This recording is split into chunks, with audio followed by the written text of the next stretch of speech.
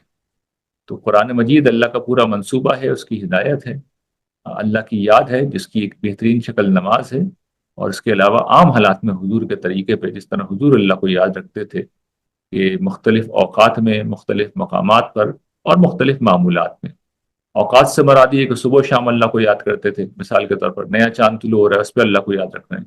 مقامات جیسے مسجد میں جا رہے ہیں آ رہے ہیں، واش روم جا رہے ہیں آ رہے ہیں، گھر سے نکل رہے ہیں داخل ہو رہے ہیں، یہ مقامات ہیں۔ اور معمولات جیسے لباس بدل رہے ہیں، کھانا کھا رہے ہیں، تو ان سب مواقع پہ اللہ کو یاد رکھنا۔ اس کے بعد آپ کے ساتھ فرشتے آ کے کھڑے ہو جاتے ہیں، جس شخص کے ساتھ فرشتے رہتے ہیں یاد رکھیے اس کی زندگی بڑی پیسفل ہو جاتی ہے۔ تو یہ تھوڑی بات میری لمبی ہو گئی، لیکن یہ قرآن مجید میں عرض یہ کر رہا ہوں کہ اس کا پورا مرکزی خیال ہی یہ سکون اطمینان اس دنیا میں فراہم کرنا ہے۔ تو یہ 5-6 ذرائع قرآن اختیار کرتا ہے۔ ٹھیک سر، آپ نے بہت اچھے انداز میں یہ سارا پیراڈائم ہمیں سمجھایا ہے کہ کس طرح صبر اختیار کیا جائے، کس طرح شکر اختیار کیا جائے، اور یہ بھی بتایا ہے کہ اس دنیا کی تمام ناکامیاں نفسیاتی ہوتی ہیں، اصل کامیابی ناکامی آخرت کی ہوگی۔ اس پہ 2-3 سوال ہیں اس آپ کے پورے جو آپ نے مذہب کا ہمیں پیراڈائم بتایا۔ اس میں پہلی بات یہ کہ کسی نہ کسی حد تک یہ سب چیزیں ہر مسلمان کو معلوم ہوتی ہیں، اگر وہ مسلمان پھر بھی دکھوں غموں سے پریشان ہو جاتا ہے، حادثات سے پریشان ہو جاتا ہے، مستقبل کے اندیشوں پر گھبراتا ہے، تو کیا یہ ایک موقع ہے اس کے لیے کہ اب وہ اپنے اندر دوبارہ ری ایویلیوٹ کرے اپنے آپ کو، اور دیکھے کہ یہ سارا جو مذہب کا نقطۂ نظر ہے یہ اس کے اندر کیا اس جگہ پہ پیوست بھی ہے جہاں پر ہونا چاہیے؟ رسول اللہ صلی اللہ علیہ وسلم کے زمانے میں حضور نے ایک شخص کو نماز پڑھتے ہوئے دیکھا، جلدی جلدی وہ نماز پڑھ رہا تھا، آداب کی رعایت کیے بغیر۔ اس کے بعد وہ حضور کے پاس آیا تو حضور نے کہا صلی فإنک لم تصلی، تم نماز دہراؤ، دوبارہ پڑھو، تم نے نماز پڑھی نہیں۔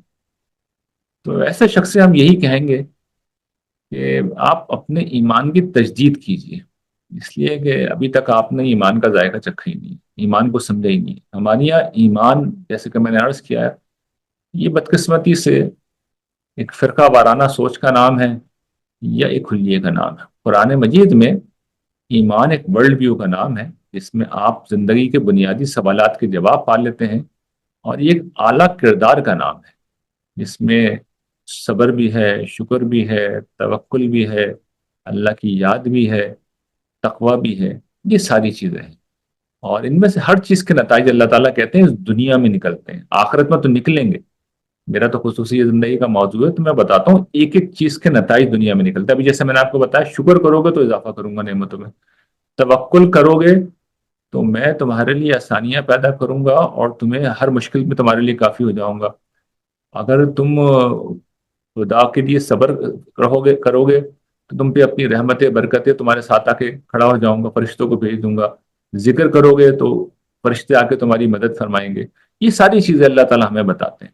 تو آخرت کی بات ہی نہیں کرتے وہ اس دنیا کی جب بات کر رہے ہیں تو اس کا مطلب پورا کر کے دکھائیں گے، وہ کر کے دکھاتے ہیں۔ جو لوگ ان چیزوں کو اپنی شخصیت بناتے ہیں، شخصیت بنانے کا مطلب سمجھ لیں، یہ نہیں ہے کہ ایک دفعہ کیا جی ہم نے 3 دفعہ شکریہ ادا کیا ابھی تک نعمتیں نہیں بڑھی، ایسے نہیں ہوتا۔ یعنی اس کو اپنی شخصیت بنانا پڑتا ہے۔ شخصیت بننے کا مطلب یہ ہے کہ اب آپ نے کرنا ہی یہی ہے، اور جب شخصیت بننے کے بعد چند مہینے بھی گزر جاتے ہیں تو آپ اس کے غیر معمولی نتائج دیکھنا شروع ہو جاتے ہیں. شخصیت کے ظہور پہ کم سے کم چند مہینے لگتے ہیں. اس کا مطلب ہے اب آپ کی شخصیت میں یہ چیز راسخ ہو گئی تو پھر اس کے نتائج اسی دنیا میں نکلنے شروع ہو جاتے ہیں. اور جب دنیا میں نتائج نکلتے ہیں تو اس سے زیادہ اطمینان قلب کی کوئی بات انسان کو ہوتی نہیں ہے. اس کا مطلب یہ ہوتا ہے کہ دنیا میں میرے ساتھ یہ ہو رہا ہے تو آخرت کے وعدے بھی لازماً پورے ہوں گے. یہاں سے انسان بالکل مطمئن ہو جاتا ہے. یعنی دنیا میں بھی اس کو پیس آف مائنڈ ملتا ہے اور آخرت کی کامیابی کے متعلق اس کا اطمینان بھی ہو جاتا ہے. تو اس سے بڑی کیا چیز ہو سکتی ٹھیک. اور یہ پیس آف مائنڈ، انر پیس، اطمینان قلب، کیا کلی طور پہ، مکمل طور پہ اس دنیا میں حاصل ہو سکتا ہے، یا کچھ نہ کچھ حد تک ہو سکتا ہے، اور جو مکمل پیس ہے وہ ہمیں آخرت میں ہی نصیب ہوگا؟ یعنی کہ کسی نہ کسی حد تک ہمیں یہ زندگی اضطراب اور بے چینی میں گزارنی ہی ہے. دیکھیے میں نے جیسے عرض کیا کہ اس دنیا میں جو امتحان رکھا گیا ہے وہ یہ نبلوکم بالشر والخیر فتنہ. ہم تمہیں اچھے برے حالات سے گزاریں گے. تو میں بھی عرض کر چکا ہوں جب انسان کے اوپر اچھے حالات آتے ہیں تو تھوڑے عرصے میں انسان ان سے بور ہو جاتا ہے، یوز ٹو ہو جاتا ہے. تو یہاں سے وہ زندگی کا تھرل، اطمینان رخصت ہوا. اب وہ دوسری چیزوں کے پیچھے جائے گا تو ظاہر بات ہے جب پیچھوں چیزوں کے پیچھے آپ جائیں گے، دوڑ لگائیں گے، تو اس دوڑ میں اطمینان قلب تو نہیں رہتا نا، نہیں رہے گا تو رخصت ہوگا. اسی طریقے سے مسائب آتے ہیں، جب آ گئے تو آپ کتنے دیندار کیوں نہ ہو، بہرحال پہلے شروع کے چند منٹ میں، چند گھنٹوں میں آپ ہل کے رہ جاتے ہیں. تو اس موقع پہ بھی انسان جو ہے وہ ایک مشکل میں آ جاتا ہے، اطمینان قلب رخصت ہو جاتا ہے. اس کے بعد تو اپنے آپ کو ریکنسائل کرنا پڑتا ہے حالات سے، اپنے آپ کو پورا ایجوکیٹ کرنا پڑتا ہے. ان لرن لرن یہ پروسیس دوبارہ ہوتا ہے. انسان پھر ساری چیزیں تازہ کرتا ہے، پھر کہیں جا کے تھوڑا سا معاملہ اس کا بہتر ہوتا ہے. تو زندگی میں تو بار بار اطمینان قلب آتا جاتا رہے گا. اس لیے کہ دنیا امتحان کے لیے ہے، یہ ریوارڈ کی جگہ ہی نہیں ہے. اصل جو چیز میں نے عرض کی تھی نا، یہاں جو پرماننٹ حاصل ہو سکتی ہے چیز، وہ عقلی اطمینان ہے. عقلی اطمینان پرماننٹ رہتا ہے. اس کا مطلب یہ ہے کہ بھئی میں بدترین حالات میں ہوں، مشکل میں بھی ہوں، تب بھی آخرت میں میرے لیے بہترین ریوارڈ میرا منتظر ہے. تو عقلی اطمینان اس دنیا میں حاصل ہو سکتا ہے. جو ایک نوعیت کا روحانی اطمینان ہے وہ تو صرف اینستھیزیا سے ہی حاصل ہوتا ہے. اور اس کا تو ایک ہی طریقہ ہے کہ آپ دنیا چھوڑ کے چلے جائیں، ترک دنیا کر لیں. گرچہ اس میں بھی پرابلم تو رہے گی لیکن کافی کچھ کم ہو جائے گی. یہ بھی دنیا میں ایک ورلڈ ویو ہے، رہبانی ورلڈ ویو، جس میں لوگوں نے یہی کیا ہے کہ وہ جو ہے دکھوں اور تکلیفوں اور عدم اطمینان سے نجات پانے کے لیے دنیا کو چھوڑ کے چلے گئے کہ یہی فساد کی جڑ ہے. تو یہ قرآن تو یہ طریقہ نہیں بتاتا، وہ تو یہ بتاتا ہے اس دنیا میں تو امتحان ہوگا، تو یہ چیزیں آتی جاتی رہیں گی. اس دنیا میں اطمینان قلب البتہ تمہیں مل سکتا ہے. البتہ وہ جو کامل اطمینان ہے جو تمہاری عقل کے ساتھ ساتھ تمہارے اپنے نفسیاتی وجود کو، تمہاری روح کو بھی سرشار کر دے، وہ صرف آخرت میں ملے گا. آخرت کی زندگی میں اسے دارالسلام کہا گیا ہے. تو اگر آپ پوچھیں گے تو میں اس کی ڈیٹیل بھی بتا دوں گا قرآن نے کس کس طریقے سے اس مسئلے کو ہینڈل کیا. اگر آپ پوچھیں گے تو میں بتاؤں گا ایک ایک جو عدم اطمینان کی چیز ہے نا، وہ قرآن نے اس کو بتایا ہے. مثال کے طور پر ایک چیز یہ ہے کہ پچھتاوے، ابھی ہم نے بات کی تھی نا، پچھتاوے، ماضی کے دکھ، ماضی کے پچھتاوے، یہ حال کی مشکلات، یہ مستقبل کے اندیشے. اب قرآن مجید کیا کہتا ہے کہ وہ جنت وہ جگہ ہے جہاں پر لا خوف علیہم ولا هم یحزنون، جہاں پر نہ مستقبل کا کوئی اندیشہ ہے نہ ماضی کا کوئی پچھتاوا ہے. جنت کا نام ہی دارالسلام ہے، ہر طرح کے مصائب مصیبتوں سے سلامتی کا گھر. وہ جو کارکنان قضاء و قدر ہیں، فرشتے ہیں، وہ جب بھی انسان کے پاس آئیں گے اس دنیا میں تو وہ سلام لے کے آئیں گے. اور جو فیصلہ کرنے والی ہستی ہے اس کا فیصلہ ایک ہی ہو چکا ہے کہ جب بھی فرشتے آئیں گے سلام قول من رب رحیم. ان دنیا میں جتنے بھی مصائب آتے ہیں تو اللہ کے اذن بہرحال اس میں شامل ہوتا ہے، فرشتے لے کے آتے ہیں. تو وہ فرشتے جب بھی آئیں گے سلامتی کا پیغام لے کے آئیں گے. سلامتی کا مطلب یہ کہ نو ٹربل، نو پرابلم. تو غم و علم تو ایسے چلے گئے وہاں پہ. ٹھیک ہے. اب دوسری چیز جو اطمینان کو رخصت کرتی ہے وہ یہ کہ یہ جو نعمتیں ہیں بھائی ختم نہ ہو جائیں. ٹھیک ہے نا. تو گارنٹی کی گئی ہے کہ لا مقطوعۃ ولا ممنوع، کہ نہ کبھی ان کی سپلائی روکی جائے گی نہ کبھی ممانعت ہوگی. یعنی دو ہی شکلیں ہو سکتی ہیں نا، آپ کو یا تو کوئی چیز موجود ہی نہیں، ختم ہو گئی، یا موجود ہے آپ کو دی نہیں جا رہی. دونوں چیزیں نہیں ہوں گی. موت، اس کے متعلق کہا گیا ہے کہ وہاں موت ہوگی نہیں، خالدین فیہا، ہمیشہ رہیں گے. اچھا جنت سے کیا نکالنے کا کوئی اندیشہ ہوگا؟ وما ہم منہا بمخرجین، وہاں ان سے کبھی نہیں نکالا جائے گا. کیا وہ خود نکلنا چاہیں گے؟ لائبون عنہا بلا، وہ خود بھی اس سے نکلنا نہیں چاہیں گے، اسے بدلنا نہیں چاہیں گے۔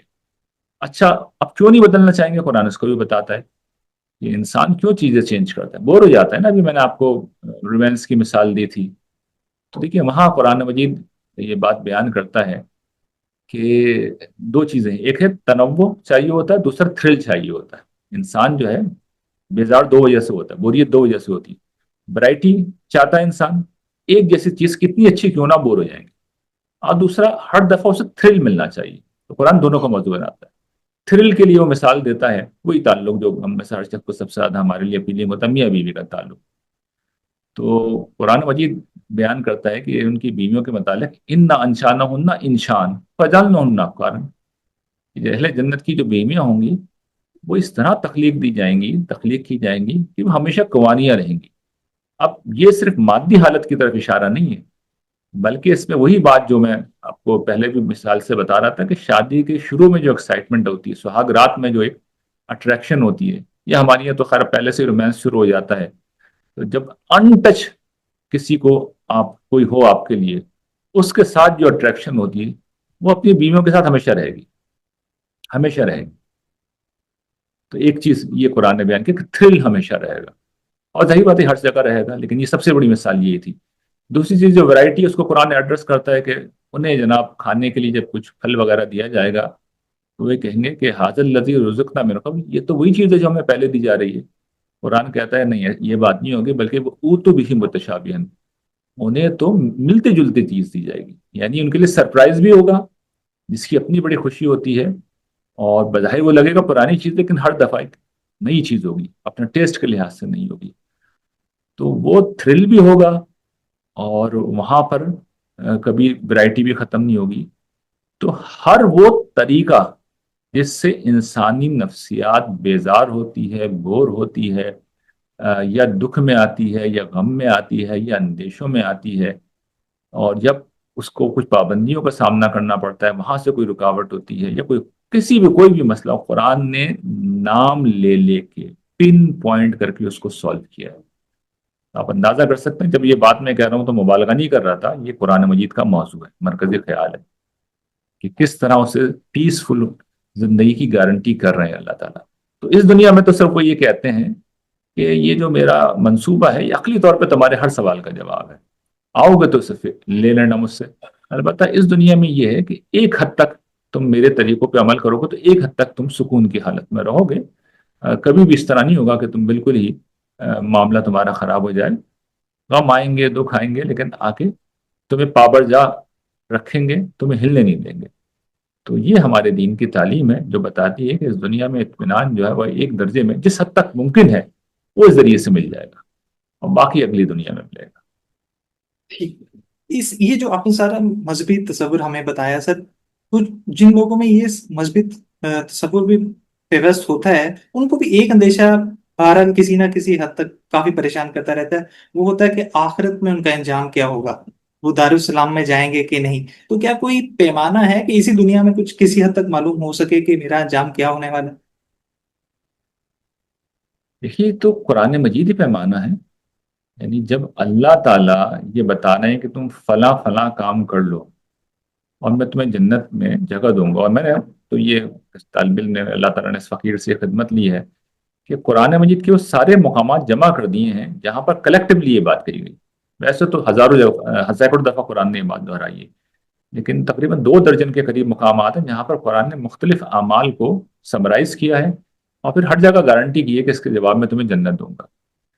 تو اس بات پر وہ شخص عدم اطمینان کرے گا نا جس سے ایمان نہیں ہوگا، ورنہ جسے ایمان ہے اللہ تعالیٰ کے اوپر، جو جانتا ہے اللہ تعالیٰ نے یہ سب کچھ گارنٹی کرنے کے ساتھ یہ بھی کہا ہے ومن اصدق من اللہ قیلا ومن اصدق من اللہ حدیثا، لوگوں اللہ سے بڑھ کر اپنی بات کا سچا کون ہوگا، اللہ سے بڑھ کر اپنے وعدے کا پورا کرنے والا کون ہے، اور یہ وعدہ مسئولہ ہے، یعنی اللہ تعالیٰ نے اپنے ذمہ لے رکھا ہے، تو اللہ تعالیٰ کے اپنے الفاظ سے پھریں گے؟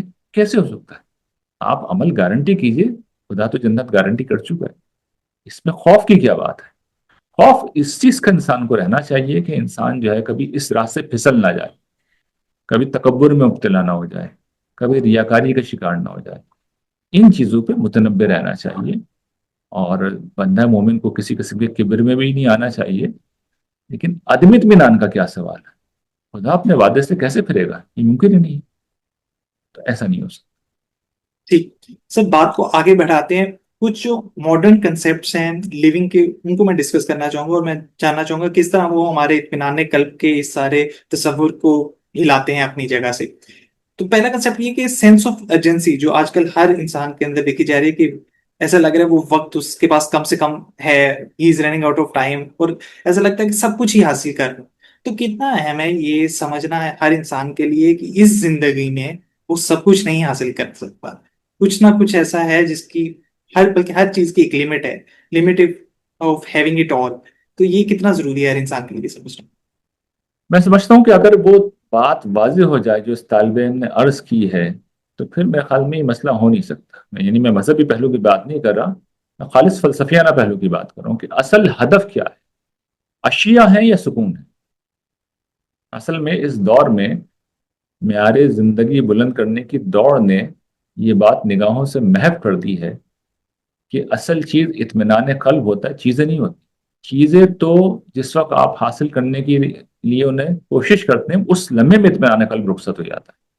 اور جب چیز مل جاتی ہے تو جیسے میں عرض کر چکا ہوں کہ لمحے بھر کا تھرل ہوتا ہے، اس کے بعد تو law of marginal diminishing marginal utility شروع ہو جاتا ہے. یعنی فوراً اس کی افادیت، اس کا فائدہ، اس کی اٹریکشن کم ہونا شروع ہو جاتی ہے. تو بھائی اشیاء کے پیچھے دوڑنے کا فائدہ کیا؟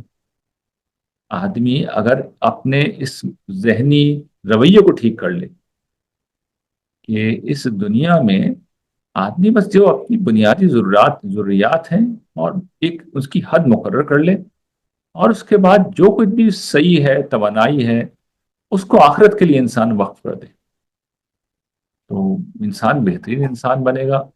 اس کے پاس سب کچھ رہے گا بھی. یا یہ کہ اللہ نے اس پہ بہت فضل کر دیا ہے. بہت سے لوگ ہوتے ہیں مٹی میں بھی ہاتھ ڈالتے ہیں سونا بن جاتا ہے.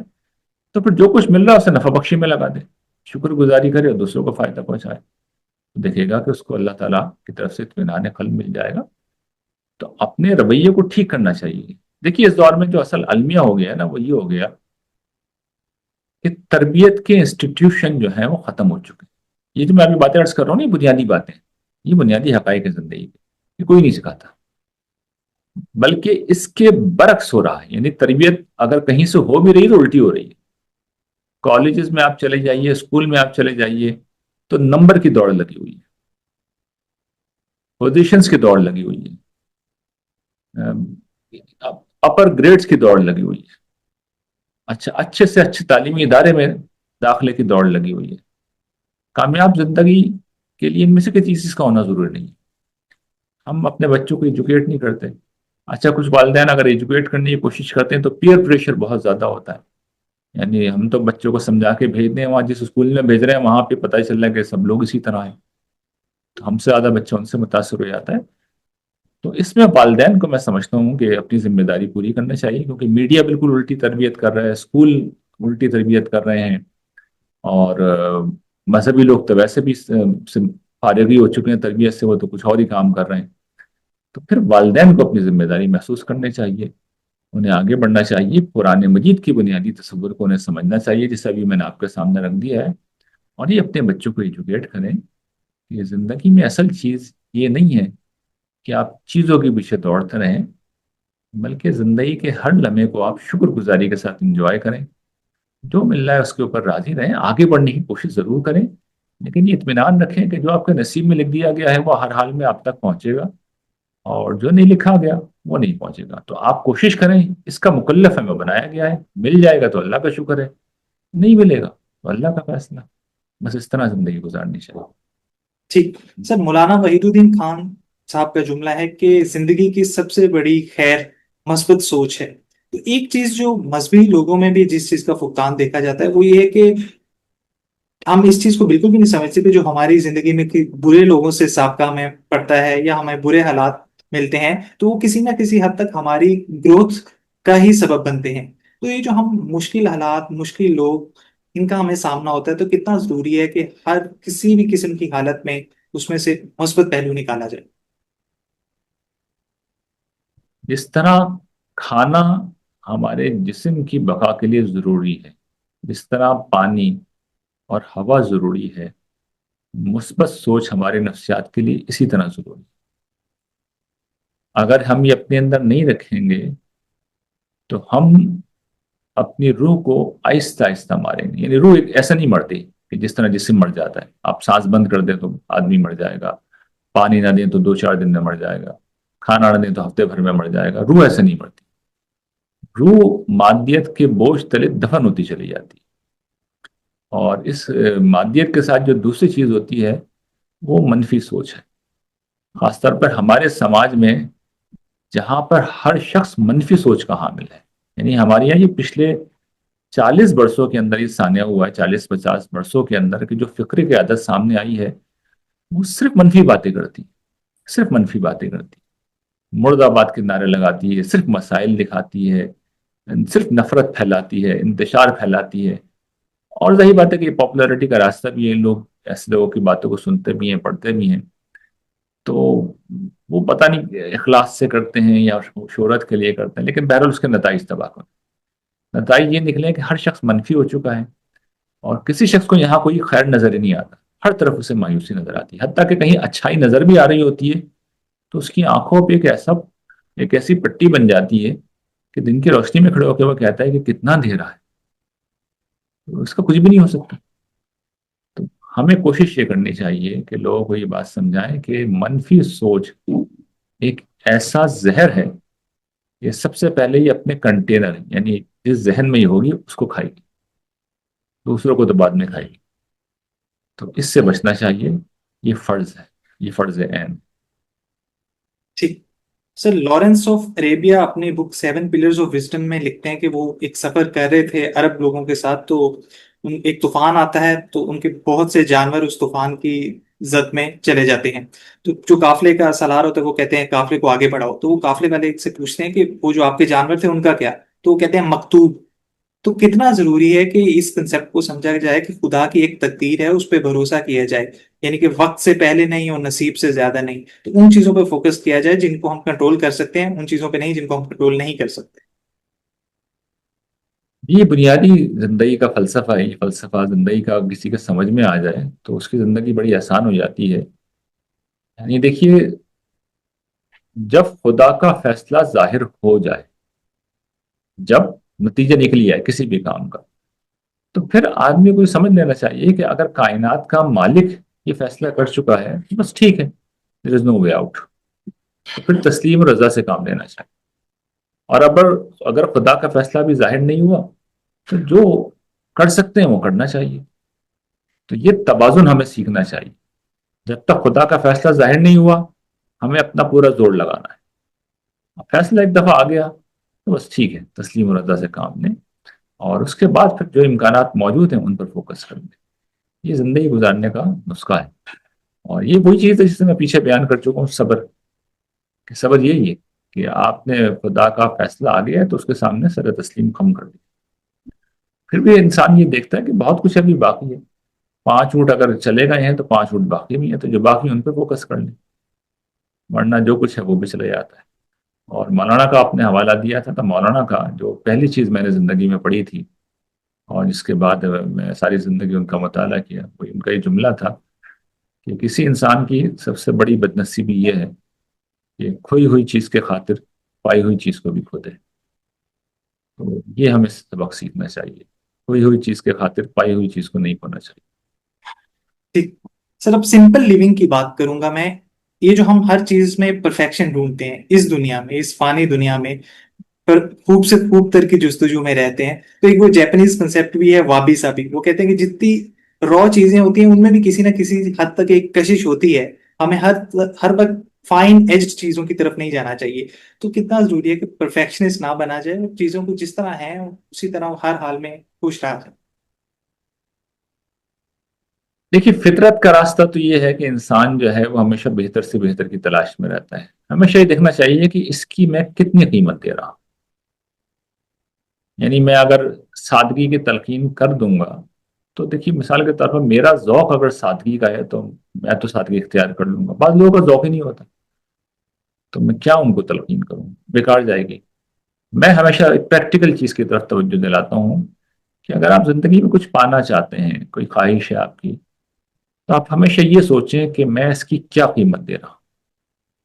اگر میں اس کی قیمت یہ دے رہا ہوں کہ میری آخرت جا رہی ہے، میں اس دنیا میں اس کی قیمت یہ دے رہا ہوں کہ میرا ذہنی سکون جا رہا ہے، میں اس کی قیمت یہ دے رہا ہوں کہ میرا مقصد زندگی کا کمپرومائز ہو رہا ہے، تو اٹس ٹو ہائی پرائز، بہت بڑی قیمت ہے، مجھے نہیں دینی چاہیے۔ اور اگر کچھ کم قیمت دے کر مجھے مل جاتا ہے تو ٹھیک ہے، اللہ تعالیٰ کی نعمت ہے، شکر کروں گا۔ تو یہ زندگی گزارنے کا میرا نزدیک طریقہ ہے۔ میں سادگی کو کوئی دینی قدر نہیں سمجھتا، میں ایک اچھی انسانی قدر سمجھتا ہوں۔ میں اپنی ذاتی زندگی میں بھی کوشش کرتا ہوں کہ سادگی کے ساتھ زندہ رہوں، لیکن میں جانتا ہوں یہ ذوق ذوق کی بات ہوتی ہے، ہر شخص کا ذوق جدا ہوتا ہے، تو اس میں میری تقریر سے کچھ نہیں ہوگا۔ میں یہ توجہ دلاتا ہوں کہ ہمیشہ یہ دیکھیں کہ آپ اگر چیزوں کو فائن شکل میں بھی حاصل کرنا چاہ رہے ہیں، اس لیے کہ ایستھیٹکس بھی تو انسان کا حصہ ہے نا، دیکھیں میں قیمت کتنی دے رہا ہوں اس کو۔ آخرت کی قیمت کیا ہو سکتی ہے کہ آپ نے اسراف شروع کر دیا، آپ نے بخل شروع کر دیا، آپ نے اللہ کی راہ میں انفاق بند کر دیا، تو ظاہر ہے کہ یہ بڑی قیمت ہے۔ ہم سب کو اللہ کی پناہ مانگنی چاہیے اور ہمیشہ دیکھنا چاہیے۔ تو بس کچھ بنیادی چیزوں تک البتہ میں یہ تلقین ضرور کروں گا کہ بنیادی ضروریات کے معاملے میں انسان کو یہ آزادی ہے کہ وہ ایک حد تک چلا جائے، اور اس کے بعد پھر اسے روک لگا لینا چاہیے، اور اس کے بعد یہ دیکھنا چاہیے کہ وسائل محدود، زندگی محدود، سرمایہ محدود، تو اس سے اب یا تو میں دنیا خرید لوں یا آخرت خرید لوں۔ تو اگر آپ یہاں سادگی سے نہیں رہ رہے اس پہلو سے، تو آخرت میں سادگی سے رہنا پڑے گا، یعنی وہاں کب ملے گا؟ دیکھ لیں کہاں سادگی سے رہنا چاہ رہا ہے، اس پہلو سے میں سادگی کو بیان کرتا ہوں۔ یا اگر کسی شخص کو اللہ نے بہت مہربانی کر دی، جیسے حضرت سلیمان علیہ السلام نے، کبھی قرآن میں ان کا نقشہ پڑھیں، تو اگر کوئی شخص اپنی ذات میں سراپا شکر ہے، اللہ نے بھی اس کے اوپر اپنا فیضان اتار دیا ہے اور رحمتیں برسا دی ہیں، تو ٹھیک ہے، پھر وہ حضرت سلیمان علیہ السلام کی طرح شیش محل بھی بنا لے، کوئی مسئلہ نہیں ہے۔ اور اس میں کتنا اہم ہے کہ جب ہم کمپیریزن کرتے ہیں تو اپنے سے اوپر والوں سے کمپیریزن نہ کریں، بلکہ اپنے سے نیچے والوں سے کمپیریزن کریں۔ انسان تو ہمیشہ ایسے ہی کرتا ہے کہ ہمیشہ اپنے اوپر والے کو دیکھتا ہے، نیچے تو بالکل نگاہ نہیں کرتی، حالانکہ دیکھا جائے تو 90% لوگ ہمیشہ اس سے نیچے ہی ہوتے ہیں۔ یہ انگریزی میں سے کہتے ہیں سفر بائی کمپیریزن۔ یہ جو تکاثر و تقابل ہے، تکاثر و تقابل یہ بڑی خوفناک چیز ہے۔ تکاثر کا مطلب یہ ہے کہ زیادہ سے زیادہ کی حوث، اور تقابل یہ ہے کہ ہمیشہ دوسروں کو دیکھتے رہنا، اس کے پاس کیا، اس کے پاس کیا، اچھا میرے پاس نہیں۔ دونوں چیزیں ذہنی سکون کی دشمن ہے، ذہنی سکون کی بدترین دشمن ہے۔ تو انسان کو ان چیزوں سے بچنا چاہیے، تقابل سے، تکاثر سے، دونوں سے بچنا چاہیے۔ بلکہ جو اس کے پاس وسائل ہیں، اللہ نے اگر دے دیا ہے تو ٹھیک ہے، اچھی طرح کھائے پیے خرچ کرے اور آخرت میں اللہ کے ہاں ذخیرہ جمع کرے۔ لیکن اگر نہیں ہے تو پھر اس کو ہدف بنا لینا، اس کو زندگی کا مقصد بنا لینا، اس کے پیچھے دوڑ لگا دینا، یہ اپنے آپ کو بہت بڑی مشکل میں ڈالنے کے مترادف ہے۔ اس سے بچنا چاہیے، ہمیشہ بچنا چاہیے۔ ٹھیک، آپ کو لگتا ہے کہ آج کے دور میں جو ہمارے اطمینان قلب کے حصول کو ایک چیز جو مشکل بناتی ہے وہ یہ بھی ہے کہ ہم اپنی ذات کے بارے میں بہت زیادہ سوچنے لگ پڑے ہیں؟ کوئی اپنی ذات سے اوپر اٹھ کے ہم نے کوئی گول نہیں بنایا ہوا، تو سیلفشنس بھی ایک وجہ ہے کہ ہم جو پیس آف مائنڈ ہے وہ آج کے دور میں کم سے کم ہوتا جا رہا ہے۔ یہ بہت بڑی وجہ ہے۔ اس کی وجہ یہ ہے کہ اصل میں دوسروں کو دینے سے انسان کو جو سکون ملتا ہے، وہ اپنے اوپر خرچ کرنے میں اور خود جمع کر لینے میں وہ سکون نہیں ملتا۔ انسان کی نفسیات، انسان کی روح، انسان کا ضمیر جس طرح اس وقت انسان کے ساتھ پازیٹیو معاملہ کرتا ہے، انسان کو شاباش دیتا ہے جب وہ دوسروں کو دینے والا ہو، تو وہ جو میں نے عرض کیا نا کہ اپنے لیے تو ہم کچھ بھی لیں گے تو اس کا تھرل اگلے لمحے میں کم ہو جائے گا، اس کی کشش ختم ہو جائے گی، لیکن جو دوسروں کو دے دیا وہ ساری زندگی کے لیے اتنی خوشگوار چیز رہے گی، یعنی اس کا اجر جو ہے وہ تو ہے، اس میں تو کوئی شک ہی نہیں ہے۔ لیکن اس دنیا میں انسان جب اس احساس سے جیے گا کہ میں نے کسی کی زندگی بنا دی، کسی کو سہارا دے دیا، کسی کی مشکل حل کر دی، کسی کے چہرے پہ مسکراہٹ لے آیا، کسی کے آنسو پوچھ دیے، یہ اتنا بڑا پیس آف مائنڈ کا ایک ذریعہ ہے کہ اس دنیا میں شاید کم ہی ذریعے ہوں گے جو اس سے بڑھ کے ہوں گے. تو ان گیونگ وی گیٹ، یہ میرے خیال میں اصول ہے زندگی کا، کہ ہم اسی وقت پانے والے بنیں گے جب ہم دینے والے بنیں گے. یہ سبق اگر ہمیں سمجھ میں آ جائے تو میں سمجھتا ہوں کہ زندگی بہت اچھی ہو جائے. ٹھیک سر، ایک کنسپٹ میں چاہوں گا کہ آپ ہمیں کچھ ذرا تفصیل سے سمجھائیے گا کہ کیا اس دنیا میں جو میجر چنک ہے ہماری زندگی کا وہ غموں سے عبارت ہے یا خوشی سے؟ کیونکہ آج کل لوگوں کو یہ لگتا ہے، کہہ سکتے ہیں کہ ہیپینس سنڈروم ہے، کہ میجر چنک آف لائف جو ہے وہ خوشی سے ہے، عبارت ہے، اور اس میں کہیں کہیں غم ہوں گے. تو کیا یہ والا نیریٹو ٹھیک ہے یا اس کے برعکس صورتحال ہوتی ہے انسان کی زندگی میں؟ روٹی میں جتنا نمک ہوتا ہے نا، اتنے ہی زندگی میں غم ہوتے ہیں. یعنی غم بھی ہوتے ہیں، چٹکی بھر ہوتے ہیں. ہوتا یہ ہے کہ ہم جو ہے نا غموں کو ہمیشہ میگنیفائنگ گلاسز سے دیکھتے ہیں. ہماری نفسیات جو ہے وہ میگنیفائر اٹھا لیتی ہے جیسے غم آتے ہیں، اور بہت زیادہ محسوس کرتی ہے. میں تو کبھی پوچھتا بھی ہوں لوگوں سے، یہ فرمائیے غم بائی ڈیفینیشن ہے کیا؟ اصل میں غم بائی ڈیفینیشن یہ ہے کہ جو نعمت ہمارے پاس تھی نا وہ چلی گئی. یعنی جس وقت ہم صحت مند تھے، بیمار ہوئے، تو اب یہ مسئلہ ہو گیا نا. ہمارے پاس پیسے تھے، نقصان ہو گیا، مسئلہ ہو گیا. اللہ نہ کرے کسی کا کوئی پیارا ہے وہ اس دنیا سے رخصت ہو گیا، تو اصل میں تو نعمت تھی، چلی گئی. تو دکھ اس دنیا میں بہت کم ہوتے ہیں، اور جب تک نہیں آتے تو اصل میں وہ بھی نعمت ہی ہوتے ہیں. تو اللہ تعالیٰ جو ہے وہ کرتے صرف یہ ہیں کہ اپنی نعمتوں کا احساس دلانے کے لیے کچھ چیزیں آہستہ آہستہ کرتے رہتے ہیں. اور اس کا اصل مقصد بندوں کو اذیت دینا نہیں ہوتا، یہ احساس دلانا ہوتا ہے کہ میرے بندے، جب تمہارے پاس میری نعمتیں تھیں تم کتنا شکر کر رہے تھے، تو خدا را ابھی بھی بہت کچھ باقی. اور میں ہمیشہ لوگوں کو یہ بتاتا ہوں کہ زندگی کا گلاس ہمیشہ بھرا ہوا ہوتا ہے، ہارڈلی 1% 2% خالی ہوتا ہے. تو ہم اس خالی گلاس کو لے کے روتے رہتے ہیں. ورنہ ہر لمحے قرآن جسے کہتے ہیں نا، وَإِن تَعُدُّوا نِعْمَتَ اللَّهِ لَا تُحْصُوهَا، اللہ کی نعمتوں کو تم گننا چاہو گے تو گن نہیں سکو گے. بے شمار نعمتیں ہر وقت ہمارے پاس. اس وقت میں آپ سے بات کر رہا ہوں، ہم دونوں کے جسم میں 37 ٹریلین سیل موجود ہیں. ہر لمحے میں 3.8 ملین سیل پیدا ہو رہے ہیں. آپ سوچ رہے ہیں کتنی بڑی، اور یہ سیل وہی چیز ہے جو صحیح طرح پیدا نہ ہو تو کینسر ہو جاتا ہے، ٹیومر ہو جاتا ہے. کسی کو ہو جائے تو آپ سوچ لیجیے کیا ہوگا اس کے ساتھ. کبھی شکر کیا آپ نے؟ ہر لمحے 3.8 ملین 38 لاکھ سیل پیدا ہو رہے ہیں. دن میں 23,000 دفعہ ہم سانس لیتے ہیں. ہمارا ہارٹ بے گنتی دفعہ دھڑکتا ہے، ہر منٹ میں 70 72 80 دفعہ دھڑکتا ہے. خون کتنی بڑی تعداد میں پمپ ہوتا ہے. جسم کے اندر جو نعمتیں ہیں جو کائنات میں پھیلی ہوئی ہیں، کبھی اس کی گنتی تو کریں، پتہ یہ چلے گا کہ بے حد و حساب، بے حد و حساب. ایسے میں چند چیزیں آ جاتی ہیں، لیکن ہم چونکہ میگنیفائر اٹھا لیتے ہیں ہاتھ میں اور اپنی آنکھوں پہ جو ہے وہ ایک چشمہ چڑھا لیتے ہیں جس میں چیز بہت بڑی نظر آتی ہے، تو پھر ہمیں غم بہت بڑے نظر آتے ہیں. میں یہ نہیں کہہ رہا کہ غم تکلیف دہ نہیں ہوتے، ہوتے ہیں، یہ ہیں.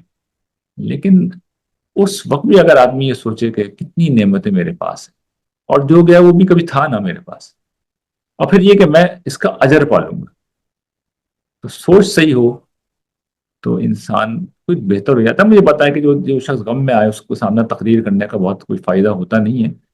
تو غم میں آنے سے پہلے اپنی تربیت خود ہی کر لینی چاہیے، اور ہمیشہ اللہ کی پناہ اور عافیت مانگنی چاہیے ہمیشہ. یعنی جس مقصد سے زیادہ تر تکلیفیں آتی ہیں کہ بندہ متوجہ ہو، تو پہلے متوجہ ہو کے رہیں تو غم آئیں گے ہی نہیں، بہت کم آئیں گے. یہ بھی میں آپ کو نسخہ بتا رہا ہوں، ٹوٹکا بتا رہا ہوں کہ اگر غموں سے بچنا ہے، اگر ان چیزوں سے بچنا ہے تو گناہوں سے معافی مانگیں اور کثرت سے شکر گزاری کریں. تو اللہ تعالیٰ اس پس منظر میں تو کوئی مصیبت بھیجیں گے نہیں کہ چلو اس کو استغفار کی طرف لے کے جاؤ یا اس کو نعمتوں کا احساس دلاؤ. یہ تو پہلے سے ہی دونوں جگہ پہ کھڑا ہوا ہے. تو پھر جو تقدیر کا لکھا ہے بس وہی ہوگا، اور اس کو اللہ کا فیصلہ سمجھ کے قبول کر لینا چاہیے. ٹھیک. اطمینان قلب کے حصول کے لیے دو راستے اپنائے جا سکتے ہیں. ایک تو یہ کہ ہم اپنی خواہشات کو بالکل ترک کر دیں، یا دوسرا یہ راستہ اپنائیں کہ ہم خواہش کریں، پھر محنت بھی کریں، اور پھر ثمرات سے ذرا بے نیاز ہو جائیں کہ اب اس کا نتیجہ کیا نکلے گا. تو ان دونوں میں سے کون سا راستہ بہتر رہے گا؟ فطرت کا راستہ سب سے زیادہ بہتر ہوتا ہے. فطرت کا راستہ یہ ہے کہ انسان کے اندر خواہش ہوتی ہے اور وہ فطری طور پہ ہوگی. انسان کو راستہ اختیار کرنا چاہیے کہ خواہش ہو تو اس کو کسی متعین ہدف میں بدلے، اس کے لیے منصوبہ بنائے اور پھر اس کے حصول کی کوشش کرے. خواہش کوئی ایسی چیز ہے جس کے لیے اسے پتہ چلے کہ نہ یہ مقصد بنایا جا سکتا ہے، نہ یہ ہدف بنایا جا سکتا ہے، نہ منصوبہ بندی ہو سکتی ہے، اس لیے کہ ریسورسز نہیں ہے تو اس چیز کے پیچھے لگنا ہی نہیں چاہیے. جس منزل پہ پتہ ہے پہنچ ہی نہیں سکتے اس کے لیے خواہ میں منصوبہ بنانا ہی نہیں چاہیے. تو یہ فرق سمجھ کے جینا چاہیے. کوشش کرنے کے بعد مل جائے تو اللہ کا شکر کریں، نہیں ملے تو اللہ کا فیصلہ سمجھ کے قبول کریں. یہ سادہ طریقہ ہے، سادہ راستہ. ٹھیک سر، آج کی نشست کا آخری سوال میں آپ کی خدمت میں رکھنا چاہوں گا، وہ یہ کہ کتنا اہم ہے کہ اس بات کو سمجھا جائے کہ یہ دنیا اللہ تعالیٰ نے عدل کے اصول پہ نہیں بنائی بلکہ امتحان کے اصول پہ بنائی ہے. تو اس طرح رہنا چاہیے کہ اس وقت ہمارا امتحان ہو رہا ہے. جب امتحان ہو رہا ہوتا ہے تو وہاں پر دیکھیے ایگزامینیشن ہال میں جب بچوں کو بٹھایا جاتا ہے تو ایک ایگزامینیشن ہال وہ ہوتا ہے کہ جس میں مثال اتفاق سے بڑے اچھا ماحول مل جائے گا آپ کو، ہوادار وہ جگہ ہوگی، بہترین پنکھے لگے ہوئے ہیں اور ٹھنڈا پانی پینے کے لیے دستیاب ہے. بعض جگہ بچوں کا سینٹر ایسی جگہ پڑ جاتا ہے، آپ کو تو پتہ ہوگا نا سینٹر پڑتے ہیں اسٹوڈنٹس کے، تو وہاں پر گرمی ہے، لائٹ نہیں ہے، تو اسٹوڈنٹ اس پہ فوکس نہیں کرتے. ان کا فوکس ایک پیپر پہ ہوتا ہے. بھائی ہوادار ہوگا تب بھی پیپر دیں گے، اور اگر ہوادار جگہ نہیں ہے، گرم ماحول میں پیپر دینا پڑ رہا ہے تب بھی پیپر دیں گے. تو توجہ اس پہ ہونی چاہیے کہ بھئی یہ میرا امتحان ہے. امتحان ہے تو ٹھیک ہے، مجھے امتحان پہ فوکس کرنا ہے. اور جب آدمی کی توجہ اس طرف رہتی ہے تو پھر جو زندگی کی ناہمواریاں ہیں، مشکلات ہیں، وہ سامنے آتی ہے تو آدمی یہ سوچتا ہے کہ یار مجھے اس وقت رویہ کیا اختیار کرنا چاہیے. اور پھر وہ جو میں نے چیزیں شروع میں عرض کی تھی کہ اگر انسان پہ نعمت ہے تو شکر کرے، مصیبت ہے تو صبر کرے، اندیشہ ہے تو توکل کرے، خواہشات ہیں تو تقوی اختیار کرے، خدا کی حدود کو پہچانے. سارا فوکس جب اس کے اوپر ہوگا تو پھر وہ فرض کر لیں لائف انفیئر ہے بھی تو وہ اس کے اطمینان قلب کو کچھ نہیں بگاڑ سکتی. وہ اطمینان قلب اس کے پاس رہے گا. تو یہی چیز تو حاصل ہے. ابھی ہم نے جو بات کی تھی شروع میں جہاں سے گفتگو شروع ہوئی تھی کہ فلسفے کا بنیادی سوال یہ ہے کہ زندگی کا مقصد کیا ہے، ہدف کیا ہے. وہ اطمینان قلب ہے. زندگی کا فیئر یا انفیئر ہونا نہیں ہے. تو اگر اطمینان قلب ہم نے حاصل کر لیا تو یا بنا مسئلہ ٹھیک سالو ہو. ٹھیک سر، ہم جانے سے پہلے اپنے گیسٹ کے ساتھ ایک آخری ڈائسیکٹنگ کوڈ سیگمنٹ کرتے ہیں جس میں ہم سوال ایک کوٹیشن کی صورت میں مہمان کے سامنے رکھتے ہیں تاکہ ان کا وہ جواب دے سکیں. تو آج کی کوٹ آپ کے لیے یہ کہ کس طرح زندگی میں ہمیں مصروفیت بھی ایک خدا کی نعمت ہے. تو گیٹ بیزی لیونگ اور گیٹ بیزی ڈائنگ. میرے نزدیک دیکھیے بہت سادہ بات یہ ہے کہ زندگی جو ہے اس میں اگر ہم مصروف ہیں تو یہ اللہ تعالیٰ کی اتنی بڑی نعمت ہے کہ اس سے بڑی نعمت کا کوئی ہم تصور نہیں کر سکتے. یعنی آپ یہ سوچئے کہ وہ کیا حالات ہوتے ہیں کہ جس میں ہماری مصروفیات ختم ہوتی ہیں. ہم عام طور پہ بیمار ہوتے ہیں جس میں ہماری مصروفیات ختم ہو جاتی ہیں. ہم معذور ہو جاتے ہیں، اللہ نہ کرے کوئی معذور ہو، اس میں ہماری مصروفیات ختم ہو جاتی ہیں. ایک شخص بے روزگار ہو گیا، اب وہ گھر میں بیٹھا ہوا ہے، مصروفیات ختم ہو گئی ہیں.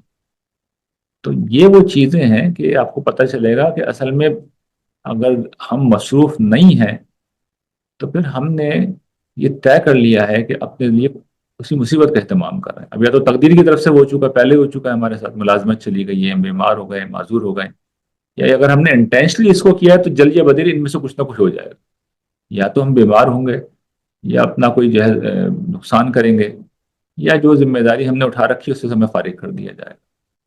تو مصروف رہنا، مشغول رہنا، یہ اللہ تعالیٰ کی ایک عظیم نعمت ہے. اور اس کو حضور نے اس طرح بیان کیا ہے کہ دو چیزیں ہیں جس کی لوگ قدر نہیں کرتے، ایک صحت اور ایک فراغت. تو انسان کو اس کی قدر کرنی چاہیے کیونکہ مصروفیات اگر ہیں تو اس وقت فراغت بھی انسان کے لیے بہت بڑی نعمت بن کے آتی ہے. تو اس میں بھی انسان اس کا صحیح طرح استعمال کر لے، اس کو ضائع نہ کرے، اس میں بھی کسی نہ کسی ایکٹیویٹی میں لگ جائے. جب ایکٹیویٹی میں لگیں گے تو ہم کوئی نہ کوئی مثبت نتیجہ پیدا کر لیں گے. اسی طریقے سے اگر ہمارے پاس صحت ہے اور ہم اس کی قدر نہیں کرتے اور زندگی ایسے گزارتے ہیں، وقت گزارتے رہتے ہیں، ایک وقت آتا ہے بیمار ہو جاتے ہیں، اس کے نتائج میں نکل جاتے ہیں. تو صحت کی حالت میں اگر اپنی ڈائٹ کو، لائف اسٹائل کو دیکھ لیا جائے، انسان ورزش کر لے، ایکسرسائز کر لے، واک کر لے، تو یہ وہ رویہ ہے. یہ بھی دیکھیں ان میں سے ہر چیز مصروفیت ہی ہے نا، تو نتائج اس کے لیے بہت اچھے نکلے.